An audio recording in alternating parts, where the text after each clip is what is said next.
இப்போ sum number 14 question படிக்கிறோம் பாருங்க. Rita, Geetha and Assis were partners in a firm sharing profit and losses in the ratio of 3:2:1. அதுக்கு அடுத்தது on 31st March 2017 their balance sheet கொடுத்துருக்காங்க. இப்போ liability சைடில் முதல்ல எல்லாரும் கையில் பென்சில் வச்சுக்கிங்க, டிக் பண்ணுங்க. முதல்ல கேபிட்டல் டிக் பண்ணிக்கிங்க. அதுக்கு அடுத்து கடைசியாக ஜென்ரல் ரிசர்வ் கொடுத்துருக்காங்க, அதை டிக் பண்ணிக்கிங்க. அதுக்கு அடுத்தது பொறுத்த வரைக்கும் ப்ராஃபிட் அண்ட் லாஸ் இங்கே இல்லைன்னா அசர் சைடில் பாருங்கள், அசர் சைட்லேயும் இல்லை. அப்போ அசர் சைடில் டிக் பண்ண வேண்டியது ஒன்று இருக்குது, கேஷ் மட்டும் டிக் பண்ணிக்கிங்க. இப்போ லைபிலிட்டி சைடில் பொறுத்த வரைக்கும் டிக் பண்ணாதது அப்படின்னு சொல்லி பார்க்கும்போது நமக்கு வந்து கிரெடிட்டார்ஸ் ஒன்று இருக்குது, பில்ஸ் பேயபிள் இருக்குது. அப்போ இது ரெண்டு லெஃப்ட் சைடில் உள்ளது வந்து ரியலைசேஷன் அக்கௌண்ட்டில் எங்கே வந்துடுது, ரைட் ஹேண்ட் சைடில் வந்துடுது. அப்போ பை சன்ட்ரி லைபிலிட்டிஸ் அப்படின்னு ஹெட்டிங் போட்டாலும் போடுங்க. அப்படி இல்லைன்னா பை கிரெடிட்டார்ஸ், அதே மாதிரி பை பில்ஸ் பேயபிள் அந்த அமௌண்ட்டை கொண்டு போட்டாலும் சரி தான். அதுக்கு அடுத்தது ரைட் ஹேண்ட் சைடில் வரீங்க.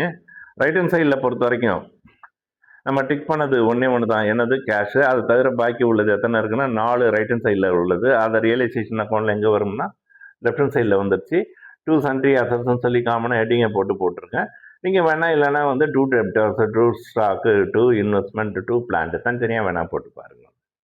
அப்போ இது ரெண்டுமே வந்து நான் வந்து அதாவது இப்போ வந்து டெபிட் சைட்லையும் கிரெடிட் சைட்லையும் பொறுத்த வரைக்கும் சன்ட்ரி அசட்ஸ் அதே மாதிரி சன்ட்ரி லைபிலிட்டிஸை பற்றி சொல்லியாச்சு. இதுக்கு அடுத்தது கீழே அட்ஜஸ்ட்மெண்ட்ஸ் படிக்க போகிறேன். நான் அதை படிச்சுட்டு நான் மேற்கொண்டு சொல்கிறேன் பாருங்கள். இப்போ கீழே அட்ஜஸ்ட்மெண்ட்ஸில் அந்த above mentioned date the firm was dissolved. அப்போ இது 4வது சாப்டர் அதை முடிஞ்சு போச்சு. Rita was appointed to realize the assets. Rita was to receive 5% commission on the sale of assets except cash and was to bear all expenses of realization. அப்போ இவருக்கு ரீதா தான் எல்லாருமே எல்லா அசட்ஸுமே விற்று கொடுக்குறாரு எக்ஸப்ட் கேஷை தவிர. அப்போ அவருக்கு பொறுத்த வரைக்கும் எவ்வளோ கமிஷன் கொடுக்குறாங்கன்னா 5% கமிஷன் கொடுக்குறாங்க. இப்போ டோட்டலாக பொறுத்த வரைக்கும் பார்க்கும்போது இப்போ பை பேங்க் அக்கௌண்ட் சொல்லி காமனாக போட்டேன். இப்போ டெப்டார்ஸ் அமௌண்ட்டு, அதே மாதிரி ஸ்டாக் அமௌண்ட்டு, அதே மாதிரி பிளான்ட்டு, அதே மாதிரி இன்வெஸ்ட்மெண்ட்டு. இப்போ அப்படியே 1 by 1 படிக்கிறேன் பாருங்களேன். கீழே assets were realized as follows.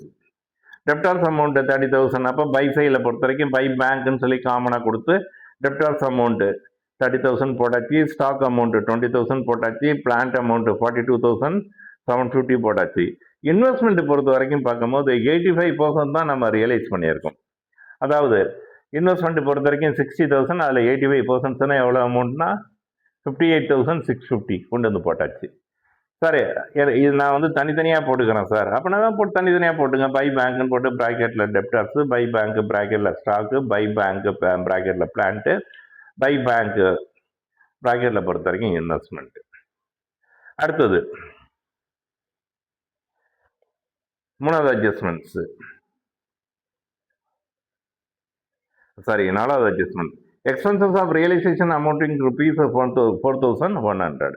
அப்போ ரியலைசேஷன் எக்ஸ்பென்சஸ் எங்கே வந்துடுது, 2 சைடில் வந்துடுது. அப்போ 2 பேங்க்னு போட்டு ப்ராக்கெட்டில் எக்ஸ்பென்சஸ் எவ்வளோ அமௌண்ட்னா 4,100.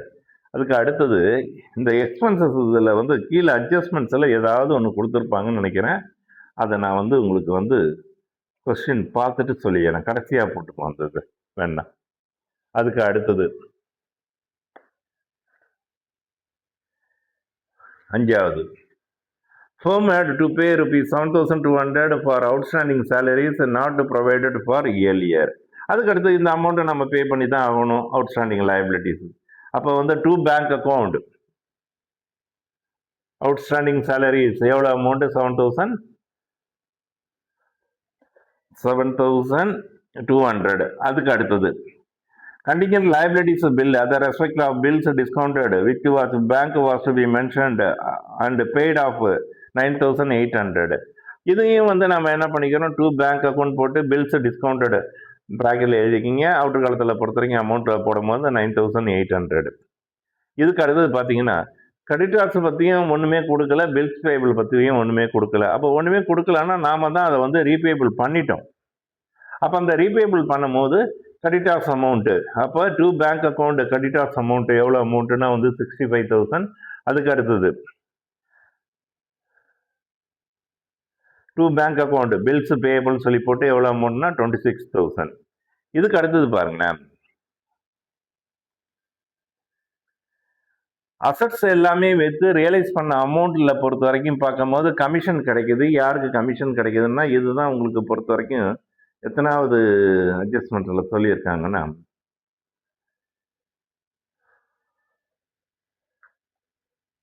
ஃபர்ஸ்ட் அட்ஜஸ்ட்மெண்ட்ஸ்லேயே இருக்கு பாருங்களேன்.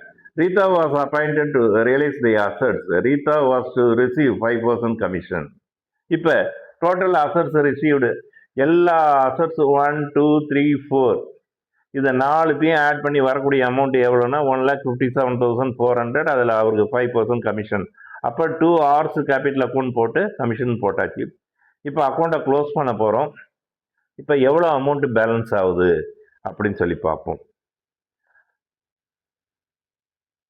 இதுக்கு அடுத்தது இந்த எக்ஸ்பென்சஸ் பற்றி சொன்னோம் பாருங்களேன்.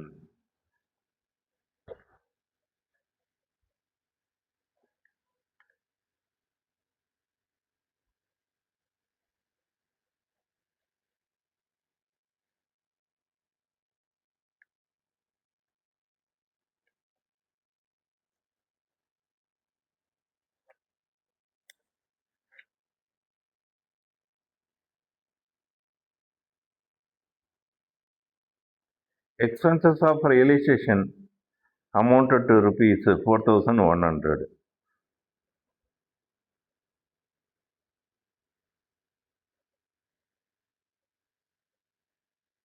அப்போ உங்களுக்கு இந்த சம்பளம் பொறுத்த வரைக்கும் புக் ஆன்சர் தப்பாக வரும். இந்த எக்ஸ்பென்சஸ் பொறுத்த வரைக்கும் பார்த்தீங்கன்னா எவ்வளோ அமௌண்ட்னா 2 பேங்க்கும் போட்டு ப்ராக்கெட்டில் எக்ஸ்பென்சஸ் 4,100.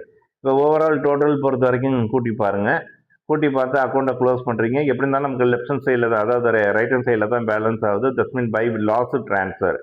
அப்போ பேலன்ஸ் ஆகக்கூடிய அமௌண்ட்டை வந்து அவங்க ஷேரிங் ரேஷியோ விகிதம், அதாவது 3:2:1 விகிதம் அதை பிரித்து கொடுத்துருக்காங்க. அப்போ இது வரைக்கும் நம்ம பார்த்தது வந்து ரியலைசேஷன் அக்கௌண்ட் பார்த்துருக்கோம். இதுக்கு அடுத்தது நம்ம பார்க்கக்கூடியது கேபிட்டல் அக்கௌண்ட். இப்போ கேபிட்டல் அக்கௌண்ட் எப்பொழுதும் போல தான் பார்ட்னர்ஸ் கேபிட்டல் அக்கௌண்ட். அப்போ பேலன்ஸ் ஷீட்டு, அதாவது கொஸ்டின் பேலன்ஸ் ஷீட்டில் லைபிலிட்டி சைடில் டிக் பண்ணது 2 ஒன்று. ஃபர்ஸ்ட் ஒன்று கேபிட்டல். அப்போ பை பேலன்ஸ் ப்ராட் ஆன் 3 பேருக்கு அமௌண்ட் எடுத்து எழுதியாச்சு. அதுக்கடுத்த general reserve, by general reserve. Sharing ratio வந்து 3:2:1. அப்போ 3:2:1 சொல்லி நம்ம பிரித்து கொடுக்கும்போது இவருக்கு பொறுத்த வரைக்கும் 10,000, இவருக்கு பொறுத்த வரைக்கும் 6,667, இவருக்கு பொறுத்த வரைக்கும் 3,333. அதுக்கு அடுத்தது பார்ட்னர்ஸருடைய நேம் கேபிட்டலில் வர மாதிரி இருந்தால் இங்கே ஆர்ட்ஸுக்கு மட்டும்தான் இருக்குது, ஆர்ட்ஸுக்கு உள்ள கமிஷன். அப்போ இங்கே போடும் போது பை ரியலைசேஷன் அக்கௌண்ட் போட்டு ப்ராக்கெட்டில் வேணா வந்து கமிஷன். அப்போ ஆருக்கு நேராக அந்த கமிஷன் அமௌண்ட்டு. அதே மாதிரி இங்கே பார்ட்னர்ஸுடைய நேம் எதுவுமே இல்லை. இங்கே பார்க்குறீங்க லாஸ் ட்ரான்ஸ்ஃபர். இது எங்கே வந்துடுதுன்னா 2 சைடில் வந்துடுது. 2 சைடில் 2 ரியலைசேஷன் லாஸ்ன்னு சொல்லிட்டு 3 பேருக்கும் அமௌண்ட் எடுத்து எழுதியாச்சு. அக்கௌண்ட்டை க்ளோஸ் பண்ணுங்கள். க்ளோஸ் பண்ணி இங்கே பேலன்ஸ் ஆகக்கூடியது 3 பேர்த்துக்குமே பேலன்ஸ் ஆகக்கூடிய அமௌண்ட்டுக்கு 2 பேங்க் அக்கௌண்ட்டு. அப்போ கேபிட்டல் அக்கௌண்ட் நம்ம முடிச்சாச்சு. இப்போ நம்ம எல்லாத்துக்குமே நான் வந்து என்ன பண்ணியிருக்கேன்னா வந்து ஒன்லி வந்து realisation account and then capital account தான் போட்டுருங்க. காரணம் என்னென்னா உங்களுக்கு போர்டு எக்ஸாமினேஷனில் பொறுத்த வரைக்கும் ஒன்லி ரியலைசேஷன் அக்கௌண்ட் மட்டும்தான் கேட்பாங்க. இந்த கேபிட்டல் அக்கௌண்ட் கூட கேட்க மாட்டாங்க. இப்போ அதனால தான் நான் பேங்க் அக்கௌண்ட் போடலை உங்களுக்கு.